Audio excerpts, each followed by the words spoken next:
પ્રથમ નમો ગુરુદેવને જેણે આપ્યો નિજ જ્ઞાન ગોવિંદ ઓળખ્યા ને ટળી ગયું દેહ અભિમાન તત્વસાર ત્રિલોકમાં ને ગુરુ ગોવિંદે કરો આદિ અંત મદ એક છે હરિ ગુરુ સંત સ્વરૂપ હરિ ગુરુ સંત કૃપા કરે હરે સકળ સંદેહ પરમ પુરુષ પરમાત્મા તાસો લાગે નેહ વિના હરિ નહીં મળે ને કરીએ કોટિ ઉપાય બીજા સાધન યાદ રે હૃદય સુધન થાય સદગુરુ મહારાજની જય। આજે આબલિયાસર ગામની પવિત્ર અને પાવન ભૂમિ ઉપર અમારા સૌના લાડીલા એવા ગણેશરામ મહારાજે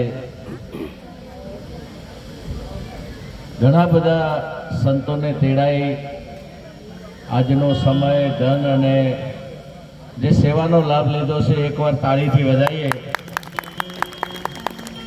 આપણે બધાને પ્રેરણા મળે એવું કે ગ્રસ્તાશ્રમમાં લગ્ન પ્રસંગ પત્યા પછી લગભગ બધા થાકી જાય ને કોઈ નોમ ના લે, પણ અમને લગ્ન પછી એક ફરી મોટું રિસેપ્શન હોય એવો ખરેખર આટલો મોટો જમણવાર રાખી અને આટલા બધા વિશેષ સંતોને એક સાથે સેવાનો લાભ લીધો, એમને કોટી કોટી વંદન।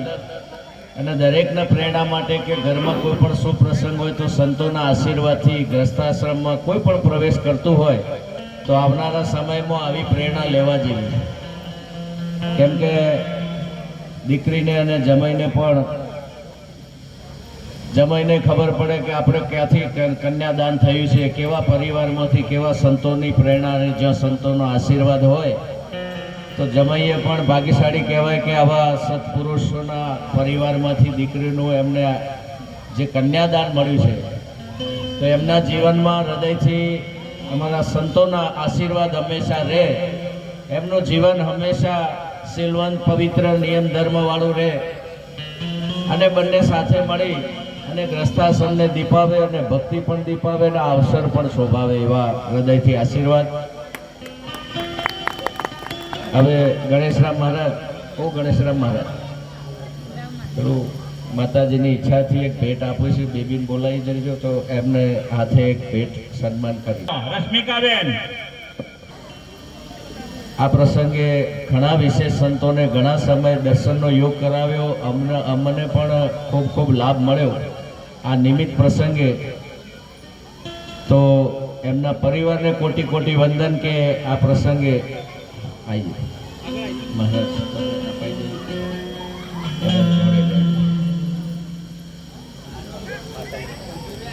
એકવાર નાનું કીર્તન કરાવી લઈએ, બધા ભાવથી બોલજો, ભાવથી એટલે આપણને એમ લાગે કે આપણે ભજનમાં આવ્યા છે।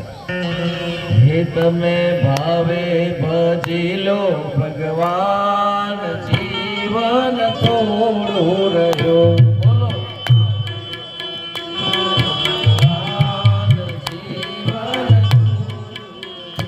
કઈક આત્માનું કરી લો કલ્યાણ જીવન થોડું રહ્યો, કઈક આત્માનું કરી લો કલ્યાણ જીવન થોડું એને દીધેલા કોલ તમે ભૂલી ગયા, દીધેલા કોલ તમે ભૂલી ગયા, મોહ માયા ને મમતા મોગેલા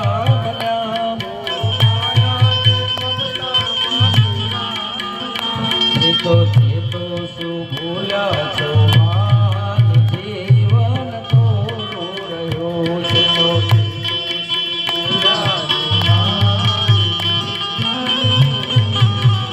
તમે ભાવે ભજી લો ભગવાન જીવન થોડું રહ્યું।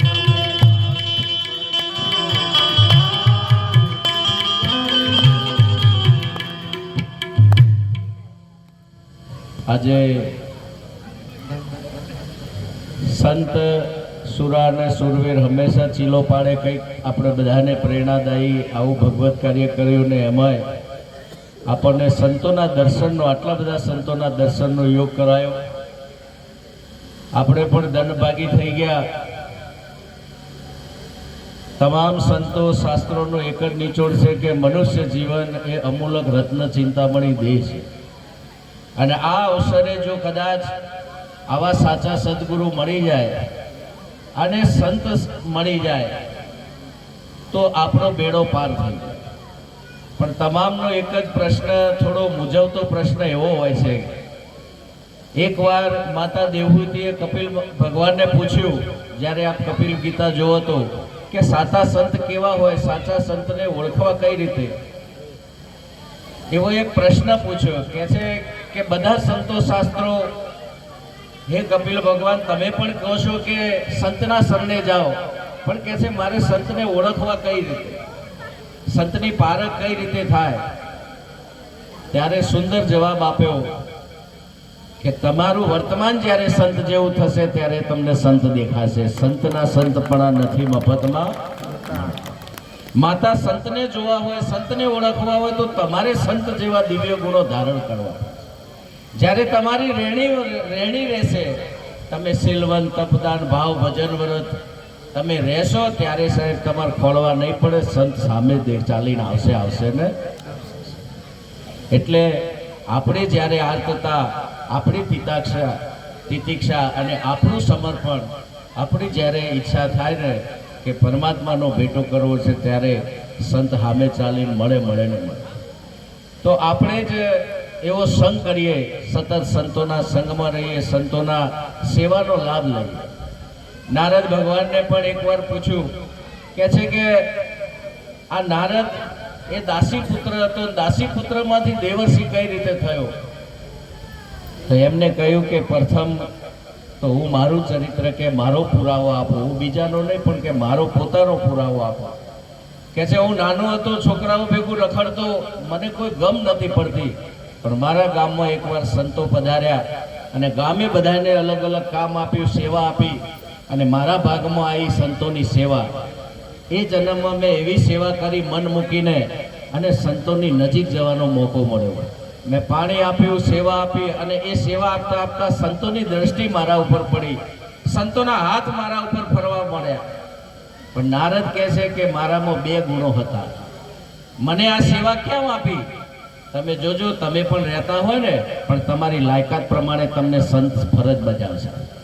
તમે જેટલી તમારી પૂર્વ તૈયારી હશે, સંત એના ઉપર જ વિશ્વાસ રાખશે જેનામાં કંઈક ગુણ હશે.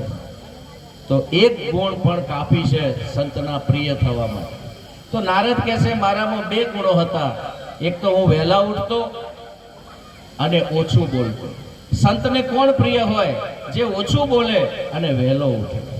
વહેલો ઉઠે એટલે સવારમાં નહીં, પણ જેટલો બને એટલો ઝડપી આ માર્ગ પકડી પાડે ને, અને જેનામાં વાણી ઉપર સંયમ હોય.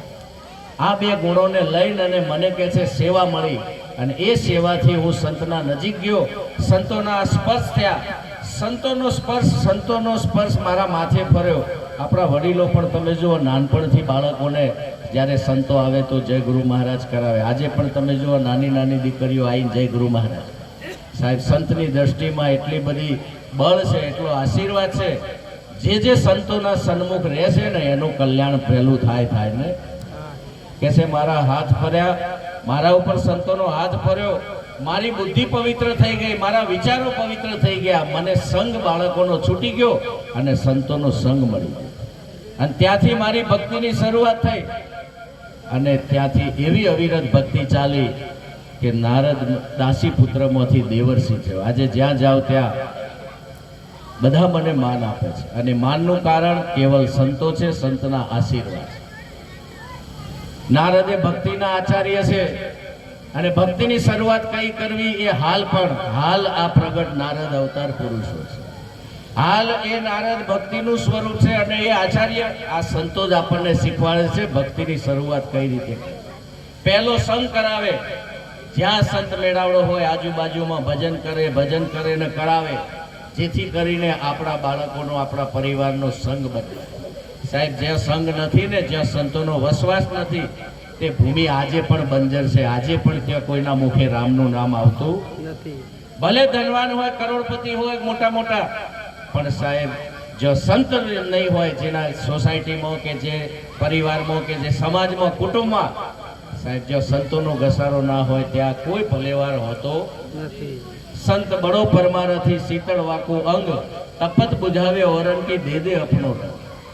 સંતોનો રંગ એ એવો રંગ છે કે એ રંગ આયા પછી બીજો રંગ કોઈ ચડતો, જેને સત્સંગનો રંગ ચડે એને બીજા કોઈ રંગ ચડતા નથી. તો આવા સંતોના સંગમાં રહીએ, સંતોના સન્મુખ રહીએ અને સેવાનો લાભ લઈએ. સેવાથી જ ભક્તિ શોભે છે. આટલું કઈ મારી વાણીને વિરામ આપું. આ પ્રસંગમાં અમને પણ સહભાગી બનાયા, આટલા સંતોના દર્શનનો યોગ કરી આપ્યો એવા ગણેશરામ અને એમના પરિવારને વંદન, કોટી કોટી વંદન. જય ગુરુ.